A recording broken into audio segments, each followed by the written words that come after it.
Podcast वाली बहू। वो कहावत तो आपने सुनी होगी, दहेज ले एक बार और बहू की सैलरी ले हर बार। दहेज की प्रथा तो न जाने हमारे देश में कब से चल रही है, पर बीच में इस दहेज प्रथा को खत्म करने के लिए कई लोगों ने अपनी आवाज उठाई और दहेज प्रथा रुकी भी, पर दोबारा आ भी गई कामकाजी बहू के नाम पर। भले बहू का काम करना ससुराल वालों को पसंद आए या ना आए, पर महीने के अंत में उसके हाथ की सैलरी सभी को पसंद आ जाती है। और ऐसी ही कामकाजी लड़की की तलाश में वसुधा जी भी थी। अभी तुम्हें ये ठीक लग रहा है मम्मी, पर तुम समझ रही हो, अगर वो दिन भर काम करेगी तो फिर घर का काम कैसे करेगी, और घर का काम होगा नहीं तो तुम फिर उस बेचारी से कलेश करोगी। रात को मैं जब ऑफिस से लौटूंगा तो तुम दोनों बैठकर कचहरी लगाओगी। ससुराल की अदालत और उस कचहरी में गुनहगार साबित हो जाऊंगा मैं तो कह रहा हूँ रास्ते से ही वापस चलते हैं।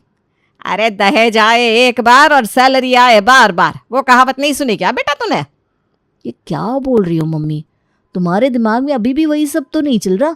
तुम्हें पता है ना मुझे ये सब पसंद नहीं है। दहेज बहेज की बात बिल्कुल नहीं उठाओगी तुम। मैं इन चीज़ों के सख्त खिलाफ हूँ। वही ना बेटा, तू दहेज लेने देगा ही कहाँ मुझे। 3 बेटियों के वक्त दहेज देकर खाली हो गई मैं, पर अब जब लेने की बारी आई तो मेरा बेटा राजा हरिश्चंद्र बन गया। तेरी बात मानकर दहेज नहीं ले रही हूँ मैं, तो कम से कम मुझे अपने हिसाब से कामकाजी लड़की तो लाने दे। गाड़ी की पीछे वाली सीट पर बैठे अपने बेटे और बीवी को हमेशा की तरह इस बात पर बहस करता सुन महेश कहता है, माँ कह रही है गाड़ी आगे बढ़ाओ, बेटा कह रहा है घुमाओ। अरे पहले बता तो दो भाई कहाँ जाना है। जाना है तो चलते हैं, नहीं तो मैं तुम दोनों को घर ड्रॉप करके दुकान निकल जाता हूँ। इसकी कब से सुनने लगे आप? चड्डियाँ तो इसकी मैं धोती हूँ, अब यह बताएगा क्या करना है क्या नहीं। आप चलिए सीधा। और रास्ते में बहस करते करते वसुधा का परिवार पहुंचता है प्राची के घर। अरे नहीं बहन जी, अब सभी इंजीनियर डॉक्टर बने ज़रूरी तो नहीं। और आजकल तो इंजीनियर डॉक्टर भी मारे मारे फिर रहे, नौकरी कहाँ रह गई है इस फील्ड में। इसलिए मेरी बेटी ने ना मास कम्युनिकेशन की है। आजकल तो इन्हीं चीज़ों का ज़माना है ना। Mass communication? बाकी सब तो ठीक है बहन जी, पर हम लोग शाकाहारी हैं तो मांस वास। आप समझी नहीं आंटी जी, मास कम्युनिकेशन पढ़ाई का नाम है। टीवी में जो रिपोर्टिंग होती है और रेडियो जॉकी, ये सारी चीज़ें आती है इस काम में। तो मैं पॉडकास्ट करती हूँ, अलग अलग लोगों को स्टूडियो में बुलाकर उनसे बातें करना, सवाल जवाब करना, और ये सब ना ऑनलाइन OTT पर टेलीकास्ट होता है। वाह इंटरेस्टिंग। प्राची की बातें महेश के ज़्यादा पल्ले नहीं पड़ती। वो फुसफुसाकर अपनी बीवी से कहता है, लगता है लड़की ज़्यादा ही पढ़ी लिखी है, घर गृहस्थी नहीं संभाल पाएगी। अरे तुम चुप रहो जी, मैं कर रही हूँ ना बात। देखिए बहन जी, अब लड़की पॉडकास्ट करे या प्रधानमंत्री हो, घर बसाना तो पड़ता ही और 2 रोटियां बनानी ही पड़ती है। मेरी बेटियां भी कोई कम पढ़ी लिखी नहीं थी, पर क्या हुआ, काम के साथ साथ घर भी संभाल रही है। और ये घर और काम दोनों संभालने की क्षमता ना हर औरत में होती है। वैसे कोई प्रेशर नहीं है काम का हमारे घर पर। बाकी तो मैं हूँ ही, मैं काम करूँ मेरी बहू काम करे, क्या फ़र्क पड़ता है। ये नज़रिया मुझे आपका बड़ा अच्छा लगा बहन जी। मेरी बेटी भी ऐसे ही घर में जाना चाहती है जहाँ लोग कम से कम उसके काम को समझे। कामचोर तो बिल्कुल नहीं है मेरी प्राची, पर ऑफिस छोड़कर थोड़ी ना रसोई में रोटियां बनाती बैठेगी। हमारे घर में ऐसी नौबत आने ही नहीं दूंगी मैं। जब तक मेरे हाथ पैर चल रहा है, जितना होगा मैं तो खुद ही 10 काम करके चलूंगी। बाकी दोनों बच्चे आपस में बात कर ले तो अच्छा होगा। वसुधा की बात प्राची को अच्छी लगी थी, और इसके बाद प्रेम से बात करना सोने पर सुहागा हो जाता है। और प्राची और प्रेम एक दूसरे से बात आगे बढ़ाने के लिए हामी भर देते हैं। बात आगे बढ़ते बढ़ते शादी तक पहुंच जाती है, और वसुधा का कामकाजी लड़की को बहू बनाकर लाने का सपना सफल हो जाता है। शुरू के कुछ दिन तो ठीक से निकल जाते हैं, पर कहते हैं ना, कौवा कितना भी पाउडर लगा ले बगुला नहीं बन सकता। अब सास तो सास होती है, कब तक कोयल बनी बैठी रहती। मम्मी जी, मैंने पराठे सेक दिए हैं और सब्जी भी काट कर रख दी है। आप सब्जी बना लीजिएगा, मुझे ऑफिस के लिए देरी हो रही है। हाँ, मैं तो फ्री ही बैठी हूँ, काम ही क्या होता है मुझे। नहीं मम्मी जी, वो क्या है ना, आज शैम्पू कर लिया मैंने। कल थर्सडे पड़ जाता तो आप मना करती ना शैम्पू करने, तो आज कर ली। उसी में ना ज़रा देरी हो गई थी, वरना मैं नाश्ता बना कर ही निकलती। अगर सर धोना है तो जल्दी उठा करो बेटा। अभी से 1 घंटे में तुम्हें तैयार होना होता है, नाश्ता बनाना होता है, ऑफिस का काम भी करना होता है, फिर निकलना होता है, हैं? सब कुछ तो संभव नहीं है ना बहू। और सुबह सुबह अपनी सास से 4 बातें सुनने के बाद प्राची अपने काम पर चली जाती है। एक रात प्राची को घर लौटने में देरी हो जाती है। मम्मी जी वो ना ज़रा देरी हो गई, पॉडकास्ट ख़त्म ही नहीं हुआ था, मेरे क्वेश्चन तो ख़त्म हो गए थे, पर जो गेस्ट थे ना वो बोले ही जा रहे थे और उन्हें बीच में मैं कट भी नहीं कर सकती थी। नाटक अच्छा कर लेती हो तुम बहू। 8:30 बजे सभी खाने पर बैठ जाते हैं, ये भी सही है। इतनी देरी से घर पहुँचो कि खाना बन ही ना पाए, ताकि सास को खुद ही मरते मरते खाना बनाना पड़े। पिछले 2 दिनों से तुम्हारा यही ड्रामा चल रहा है, देख रही हूँ मैं। नहीं मम्मी जी, वो क्या है ना, आजकल गेस्ट बहुत आ रहे हैं, काम बहुत बढ़ गया है। बेचारी प्राची का तो मुंह ही उतर जाता है और वो यही सड़ा मुंह लेकर अपने कमरे में जाती है, जहाँ उसका पति पहले से ही उसका इंतज़ार कर रहा था। सुना मैंने, बाहर मम्मी ने जो कहा तुम्हें, तुम कहो तो मैं बात करूं मम्मी से? अब मूड अच्छा हो गया मेरा, थैंक यू। वैसे पता है, एक गुड न्यूज़ थी, ऑफिस में लग रहा है कि बहुत चांसेस है मेरे प्रमोशन होने के। वो तो होना ही था, जब भी इंस्टाग्राम खोलता हूँ हर तरफ तुम्हारे पॉडकास्ट ही दिखते हैं। मुझे तो लगता है तुम्हारे ऑफिस में सबसे ज़्यादा तुम्हारे साथ ही लोग पॉडकास्ट करना चाहते हैं, है ना? बिल्कुल सही, मेरे पॉडकास्ट पर सबसे ज़्यादा व्यूज़ आ रहे हैं, इसलिए काम भी बढ़ रहा है और उस काम के चक्कर में मैं घर को टाइम नहीं दे पा रही हूँ, जिससे मम्मी जी चिढ़ी रहती हैं। अच्छा, अब मैं ना जल्दी से चेंज करके मम्मी जी की मदद करने जाती हूँ। प्राची फ़ौरन रसोई में जाती है और खाना गर्म करके सभी के लिए टेबल पर लगाती है। सभी बातें कर रहे थे, तभी वसुधा कहती है, कल ऑफिस से जल्दी आ जाना बहू, तेरी ननद आने वाली है। अरे वाह मम्मी जी, दीदी आ रही है, बड़ी अच्छी बात है। मैं पूरी कोशिश करूँगी 7 बजे तक आने की। 7 बजे तक आने की? अरे 3 बजे तक घर आ जाना। एक काम करो, तुम कल ऑफिस से छुट्टी ले लो। हनीमून के लिए भी तो पूरे 5 दिन की छुट्टी ले ली थी। इतने लंबे हनीमून पर कौन जाता है? पर तुम गई थी ना, शौक थे तुम्हारे। तो मेरी बेटी को भी अपने मायके में भाभी के साथ वक्त गुजारने का शौक तो होगा ही। जी मम्मी जी।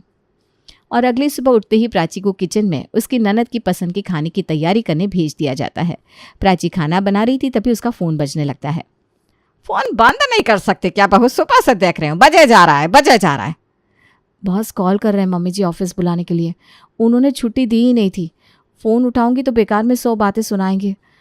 मैं सोचती हूँ क्या कहना है। सच में बॉस ही कॉल कर रहे हैं या खुद कॉलर ट्यून लगा कर बजा रही हो बहू? नहीं, मेरा मतलब है आजकल की बहुएं काम से बचने के लिए कुछ भी कर सकती है। आज छुट्टी ली हो तो कल भी छुट्टी ले लो। मेरी एक सहेली के फंक्शन में जाना है हमें। कुछ तो करना पड़ेगा, वरना इस तरह मम्मी जी के कारण रोज़ ऑफिस से छुट्टी लेती रही तो मेरी तो हमेशा के लिए छुट्टी हो जाएगी। और अगली सुबह एक फुल प्रूफ आइडिया लेकर प्राची अपने बॉस के पास पहुंचती है। सॉरी बॉस, मुझे पता है बड़े नाराज़ होंगे आप, पूरा दिन मैंने फ़ोन नहीं उठाया आपका। एक्चुअली ना मैं कुछ और ही सोच रही थी। बड़े बड़े फिल्म स्टार के तो बहुत इंटरव्यू ले लिए मैंने, क्यों ना अब हम आम लोगों से बातचीत करें, जैसे कि सब्ज़ी वाला, चाय वाला, पड़ोसन, मोहल्ले की आंटी। और इसे कैसे एग्जीक्यूट करना है वो आप मुझ पर छोड़ दीजिए बस।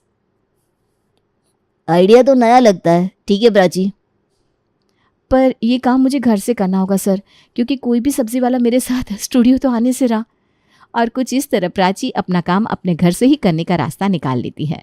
अपने कमरे को ही प्राची स्टूडियो की तरह तैयार कर लेती है और हर रोज़ किसी न किसी आम आदमी के साथ पॉडकास्ट करने लगती है। पर कहते हैं ना, कुछ लोगों की किस्मत में शांति होती ही नहीं। आप सिर्फ रेडी नहीं चलाते शंभू भैया, अपना पूरा घर चलाते इस रेडी से। आप कई लोगों के लिए मार्गदर्शक बन सकते हैं। वो कैसे भाभी जी? आपको तो पता ही है कि मैं पॉडकास्ट करती हूँ, क्यों ना इस बार का एपिसोड मैं आपके साथ करूँ, फिर आप फ़ोन पर भी आएंगे। मैं? वाह वाह वाह भाभी, करूँगा मैं। और प्राची सब्जी वाले शंभू को अपने साथ अपने घर ले आती है और कमरे में अपना पॉडकास्ट एपिसोड शूट करने लगती है। ये देखकर पड़ोसन निर्मला उसके पीछे पीछे आकर वसुधा से कहती है, पहले तो तेरी बहू औरतों को कमरे में बुलाती थी, पर अब तो अलग अलग मर्द भी आ रहे हैं। ये शंभू कोई बूढ़ा आदमी तो है नहीं, 32-33 साल का होगा। इस उम्र के आदमी को कमरे में ले जाकर कमरा बंद करना मुझे तो समझ में नहीं आता वसुधा। ये सुनते ही वसुधा का पारा चढ़ जाता है और वो सीधा अपनी बहू के कमरे का दरवाज़ा खोलकर कमरे में चली जाती है। काम करने के लिए दरवाज़ा लगाने की क्या ज़रूरत है बहू? पर दरवाज़ा तो बस सटाया था मैंने मम्मी जी, लॉक थोड़ी ना किया था। और क्या है कि अगर दरवाज़ा खुला रहेगा तो बाहर की आवाज़ें आएगी, तो रिकॉर्डिंग कैसे होगी? अरे तो करनी क्यों है रिकॉर्डिंग? घर को मजाक बना दिया है, मर्दों को कमरे में लाने लग गई हो तुम। अपनी पड़ोसन को अपनी सास के साथ देखकर प्राची सब समझ जाती है। मैं क्या कह रही थी आंटी जी, क्यों ना आपके साथ भी एक एपिसोड कर लूँ? अभी करेगी क्या बेटा? मैंने तो कंघी भी नहीं की और ये साड़ी भी पुरानी है। पता होता तो तैयार होकर आती। तू बस 2 मिनट दे दे मुझे, मैं अभी साड़ी बदल कर आती हूँ। आंटी जी की बात सुनकर आप इतनी गुस्से में दरवाज़ा खोलकर अंदर आ गई मम्मी जी। वो भी देखती हैं कि पॉडकास्ट में क्या होता है, इसलिए तो तैयार होने चली गई। आपने कहा कि मैं घर का काम नहीं करना चाहती इसलिए ऑफिस भागती हूँ, तो मैं ऑफिस का काम घर पर ले आई। सुबह उठते ही रसोई संभालने के साथ साथ अपना काम भी संभालती हूँ, उसके बाद भी आपको प्रॉब्लम हो रही है। मैं दरवाज़ा लगा देती हूँ बहू, तू अपना काम कर। प्राची सुबह उठते ही अपने पति का टिफ़िन बनाती, अपने सास ससुर का नाश्ता बनाती, उसके बाद किसी न किसी नए गेस्ट को ढूंढकर उनके साथ पॉडकास्ट करती। उसके बाद फिर दोपहर का खाना, फिर पॉडकास्ट, फिर शाम का नाश्ता, फिर रात का खाना। अपने ससुराल की शांति बनाए रखने के लिए प्राची ये सब कुछ कर रही थी जो पॉसिबल था, और उसकी इस तरक्की से उसके ऑफिस के कलीग जल बुनकर राख हो रहे थे। देख रहे बॉस, कैसे हमारे चैनल पर हर तरफ सिर्फ प्राची छाई हुई है और आपकी वीडियो को तो कोई पूछ भी नहीं रहा। 2-4 गेस्ट ने तो सिर्फ इसलिए स्टूडियो पर आने से मना कर दिया क्योंकि पॉडकास्ट के लिए प्राची अवेलेबल नहीं थी। ऐसे तो ये चैनल आपका कम उसका ज़्यादा हो जाएगा।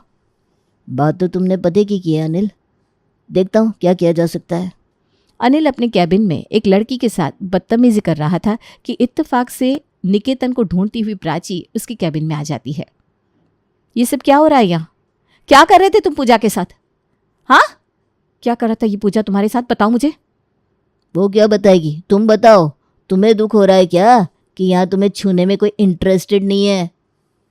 अबे चूजे, तुझ जैसे अंडे को तो मैं अपने पैरों तले रौंद दूँ। मुझे कई बार लग रहा था कि इस ऑफिस में कुछ तो गलत हो रहा है, पर मैं इग्नोर करती रही। पर अब सबूत सामने है। प्राची अनिल की कंप्लेंट करने निकेतन के पास जाने लगती है तो क्या देखती है, निकेतन फ़ोन पर ऑफिस के एम्प्लॉय को धमका रहा है। आज पॉडकास्ट के लिए स्टूडियो आई ही क्यों? तो ये होता है यहाँ। आज अपने पॉडकास्ट में इन लोगों का कच्चा चिट्ठा सामने ला कर आऊँगी मैं। लाइट, कैमरा, एक्शन, और होती है प्राची की पॉडकास्ट शुरू।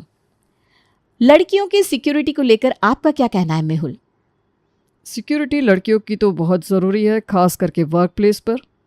और वर्क प्लेस ही अगर सुरक्षित ना हो तो? आज आप सभी के सामने मैं कुछ ऐसी ही राज खोलने वाली हूँ जो आज तक छुपे हुए थे। और इसके पहले कि प्राची अपनी बात पूरी कर पाती, वहाँ निकेतन आ जाता है और प्राची का माइक बंद कर देता है। प्राची की बात मैं पूरी करता हूँ। वर्क प्लेस पे बहुत कुछ होता है और बदनाम हो जाते हैं सिर्फ लड़के, जबकि यहाँ कई लड़कियां हैं जो अपने बॉस को गलत इल्ज़ाम में फंसाने की धमकी देकर उनसे काम लेती है। और वैसे ही लड़की आज आपके सामने है, प्राची। जैसे ये पॉडकास्ट टेलीकास्ट होता है, हर तरफ प्राची की थू थू हो जाती है। मुझे रोने चली थी ये लड़की, काम से भी गई और इज्जत से भी। उससे अच्छा इस इज्जत को मेरे हवाले कर देती, कितनी हिफाजत से रखता मैं। प्राची की माँ तो प्राची के घर ही पहुंच जाती है और बिना कुछ जाने अपनी बेटी के गाल पर एक तमाचा जड़ देती है। इस दिन के लिए मैंने तुझे पढ़ाया था क्या? क्या गलती हो गई मेरी? सच में प्राची, आज तुम मेरी नज़रों से गिर गई। कितनी अश्लील बातें कर रही थी तुम मेहुल जी से। 10 बार बोल चुकी हूँ मैं आपसे कि ये सब एडिट किया हुआ है, वो सब मैंने नहीं कहा था। अब से मेरा खाना ये लड़की नहीं बनाएगी वसुधा जी। इसके हाथ का बना कुछ भी मैं नहीं खाने वाला। बड़े सम्मान से किसी और के घर की लड़की को अपने घर लेकर आए थे। इसे जाने के लिए तो नहीं बोल सकता, पर आज से ये मेरे लिए बहू नहीं है। वो घर जो अभी अभी प्राची के लिए अपना सा होने लगा था, सब कुछ बस ठीक ही हो रहा था, कैसा कुछ हो जाता है। प्राची अब किसी से कोई बात नहीं करती, बस एक कोने में गुमसुम बैठी रहती। एक हफ्ते बाद उसकी सास खाने की प्लेट लिए उसके पास आती है। इस तरह बार बार खाना छोड़ने से क्या होगा?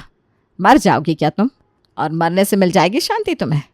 जीवन लड़ने का नाम होता है बहू। अपने माथे पर लगा कलंक मिटाने के लिए तुम्हें लड़ना होगा। मम्मी जी, सास बहू की नोक झोंक तो जिंदगी पर चलेगी बहू, पर मैं इस बात को कभी मान ही नहीं सकती कि मेरी बहू चरित्रहीन है। इसीलिए अब फिर से पॉडकास्ट होगी, और इस बार पॉडकास्ट कास्ट करूंगी मैं, और गेस्ट होंगे तुम्हारे बॉस निकेतन। फिर वही लाइट्स, कैमरा, एक्शन, वैसा ही स्टूडियो और वही खेल। जहाँ से सहारे की कोई उम्मीद भी नहीं की थी प्राची ने, वहाँ से उसे सहारा मिल जाता है। वसुधा निकेतन को कॉल लगाती है। बहुत ही अच्छा किया सर आपने। इस लड़की की जालसाजी सबके सामने ला दी। बड़े हीरोइन बनकर ऑफिस जाती थी। थैंक यू माँ जी, ऐसी लड़कियों का पर्दाफाश करना ही तो मेरा काम है। बिल्कुल बिल्कुल। आपके इस एक पॉडकास्ट के कारण न जाने कितने ससुराल ऐसी बहुओं से बच गए होंगे। मैंने तो प्राची को घर से ही निकाल दिया है, पर वो क्या है ना, चैनल पर सभी कमेंट कर रहे हैं कि पूरी बात क्या है। तो मैं क्या सोच रही थी कि क्यों ना आप हमारे घर आए, इसी बहाने हम चाय पर चर्चा भी कर लें और आपके चैनल को पॉडकास्ट भी मिल जाएगा। सच कहिए ना आंटी जी, आपको अपनी बहू की चुगली करनी है। ठीक है, फिर आज शाम ही आता हूँ मैं। निकेतन वसुधा के घर पहुंचता है। कमरे में पहले से हिडन कैमरास भी थे और हिडन माइक्स भी, जिसे दूसरे कमरे में बैठी प्राची कंट्रोल कर रही थी। अंदर की बात बताओ बेटा, और क्या क्या करती थी ये लड़की? मुझे तो पहले ही शक था कि मेरी बहू का कैरेक्टर ज़रा ढीला है। और ये अनिल कौन है? कहीं अनिल से भी तो लफड़ा नहीं था इसका? अनिल से तो आंटी इसकी अलग ही लड़ाई थी। वो क्या, कोई भी लड़का प्राची से बात ही नहीं कर सकता था, इतनी टेढ़ी बोली थी इसकी। अनिल से भी वही काम का कंपटीशन। वैसे सर पर चढ़कर बहुत नाचती थी, आपके साथ भी ऐसा ही करती होगी। सोच रही थी मेरा पूरा चैनल हाईजेक कर लेगी, गिरा दिया ना फर्श पर मैंने। और इस तरह एक एक कर वसुधा निकेतन से सारी बातें उगलवा रही थी। बताओ ना बेटा, अब कैमरा ऑन कर लो। तुम बता दो कैसे कैसे सवाल पूछूं, उसी हिसाब से पूछूंगी। वो क्या है ना, मुझे इन सब की नॉलेज नहीं है। और निकेतन जैसे ही पॉडकास्ट लेकर अपने घर वापस लौटता है, उसके 3 घंटे बाद खाने के साथ साथ परोसा जाता है सभी को एक नया पॉडकास्ट, जहां सारे सच साबित कर दिए जाते हैं। पुलिस की टीम निकेतन के घर पहुंच जाती है। वहां वो अपना गुनाह खुद ही कबूल कर लेता है। सभी को समझ में आ जाता है कि जब एक लड़की गलत के खिलाफ खड़ी होती है तो उस पर सबसे ज़्यादा कीचड़ उछाले जाते हैं। अपनी गलती के लिए सभी प्राची से माफ़ी मांगते हैं और उसका ससुराल खुशहाल हो जाता है।